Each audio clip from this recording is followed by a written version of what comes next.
this video we're going to take a look at using Illustrator to create a comic for R084 most probably. So I've already shown a previous video on how to make the comic in PowerPoint.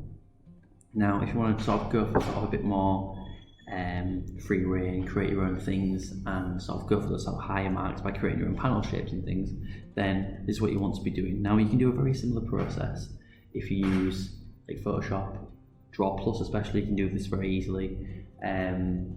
Things like GIMP and things as well. Depends what sort of package you've got available to you, but I'm going to use Illustrator for this example. So first things first, you need to have your actual assets, your panels.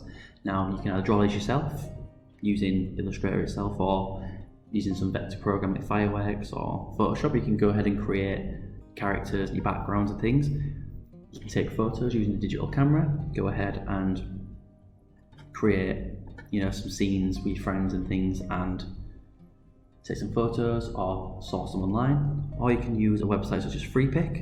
So I'll show you an example there of Pics. So Pics, if you search for man for example, change the filters to free and vector, you get full Illustrator files that you can download and edit, which has emotions on there, good for animation, good for stop motion, and good for comics that you can use.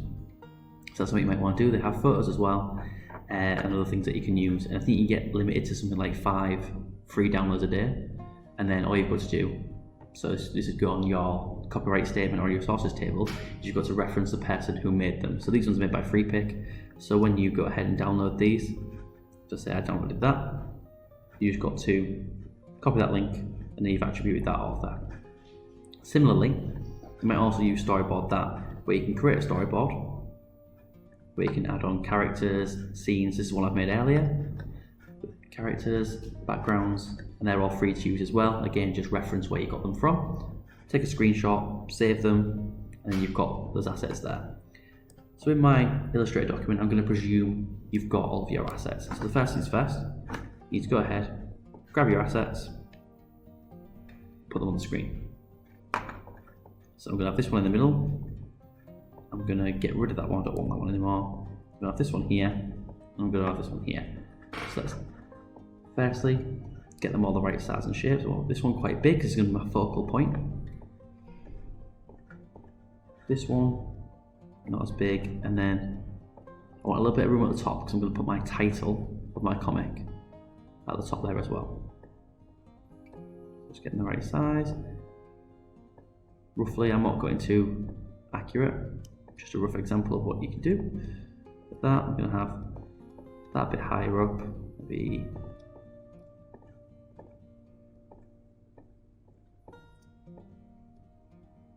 there, that there, and then I'm going to cut some of the bottom off there.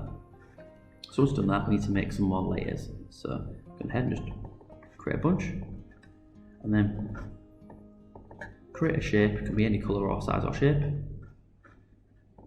I'm going to pick a bright colour so you can tell, but it should be like a rectangle. If you want to like make it a bit too big, bigger than your canvas, that's fine, but it should be for the same size, but a little bit bigger. Doesn't really hurt, because you can always resize it later. So go ahead and put that there, and now I'm just going to put this to the bottom so we can see where our panels are. Now what I'm going to do is I'm going to take a rectangle, I'm going to pick a different colour so we can tell which is which, and I'm going to create a box where my title's going to go. So that's going to go there. So that'll be the title of my comic. Just like that.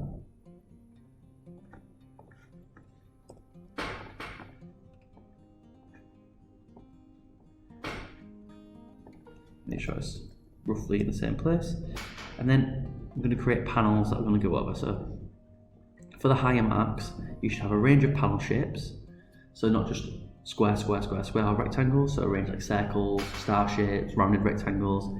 Show a bunch of those. So I'm going to create a circle for mine.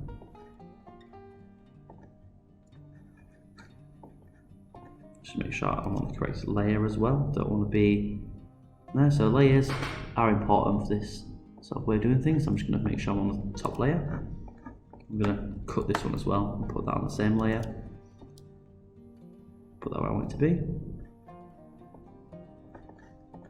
I want that one to be within the panel shape, but if you want it to be slightly smaller, that's absolutely fine. I want this one to be exactly the same size, so I'm just going to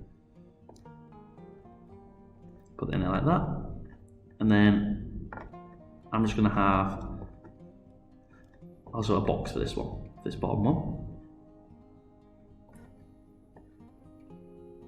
like that.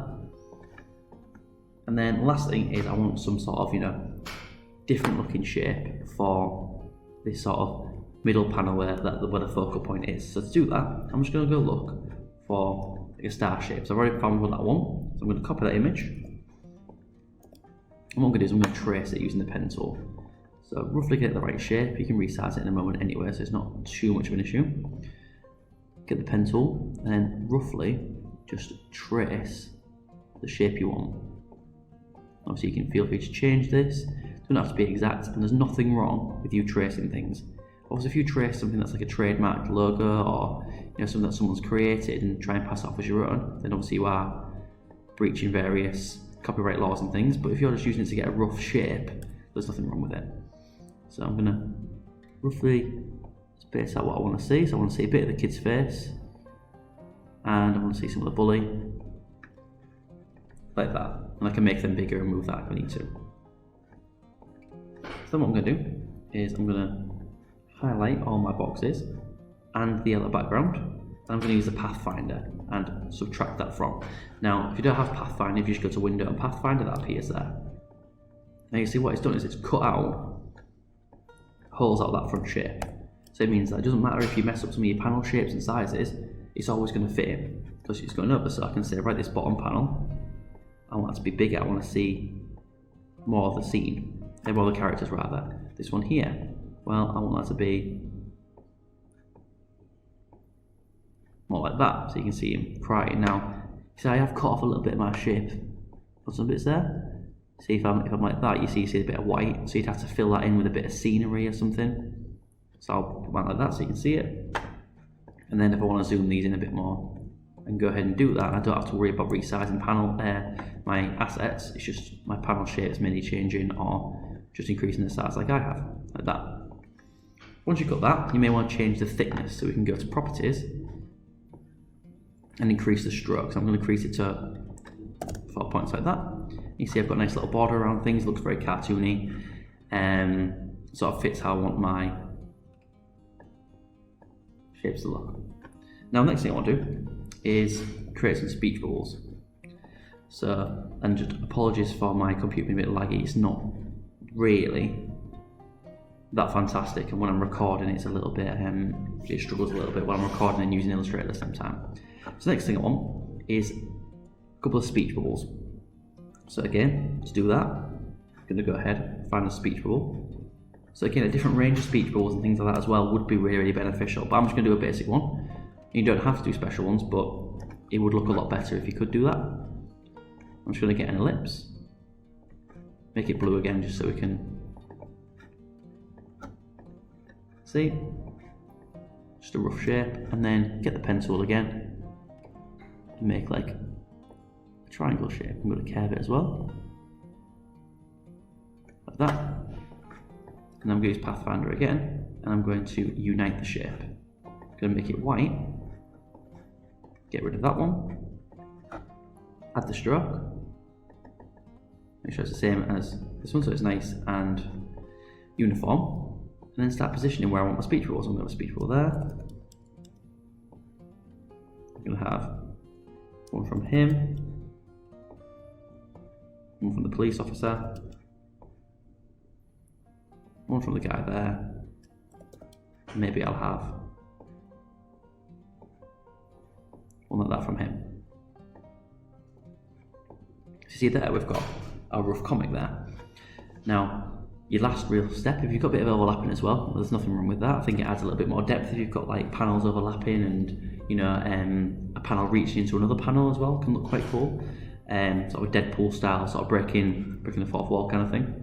So then get your text tool. Now again, I'd probably put this behind your template, and I'll put, you know, name of comic, and then go ahead and, you know, choose your font. So I'm gonna be really boring and use Comic Sans, but you've got lots of comic fonts like Badaboom and things like that. That's one I've used in the past. So name of my comic in there, and then obviously use that same style or same font. put in your text. So this one's obviously going to have to go on a layer on top. That's where our speech bubbles are. So layer 4.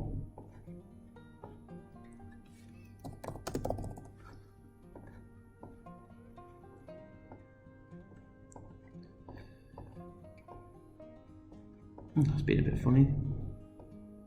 No, but so I can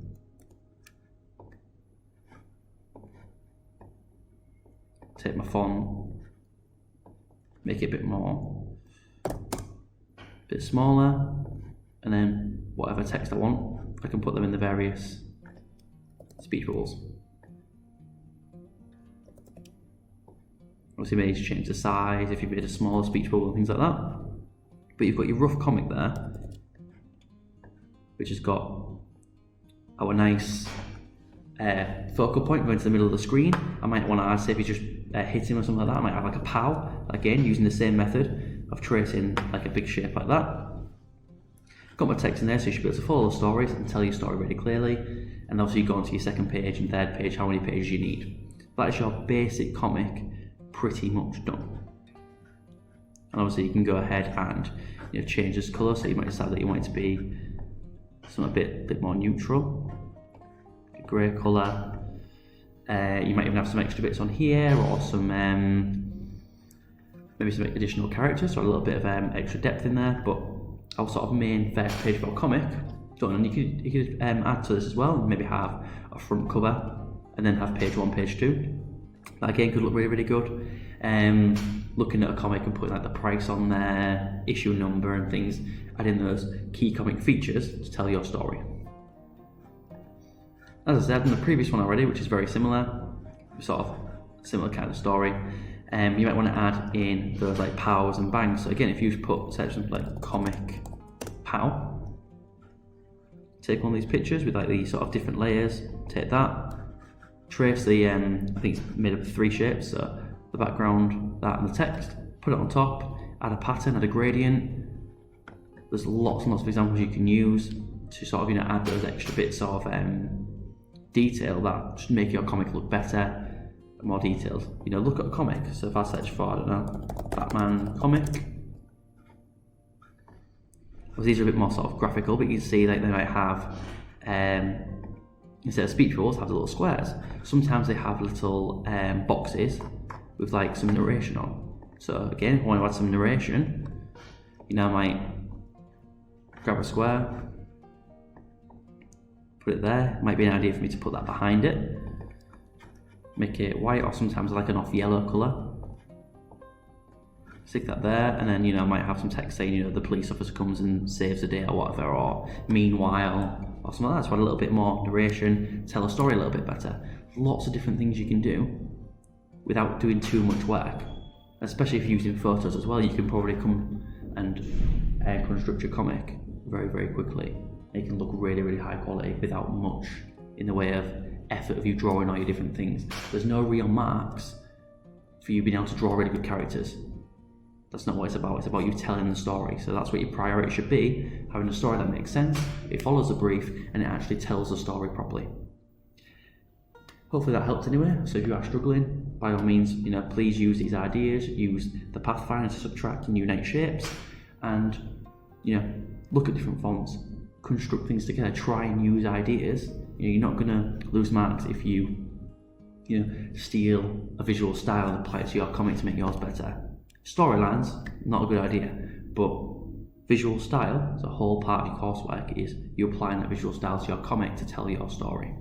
So please like and subscribe, and I will see you in the next video.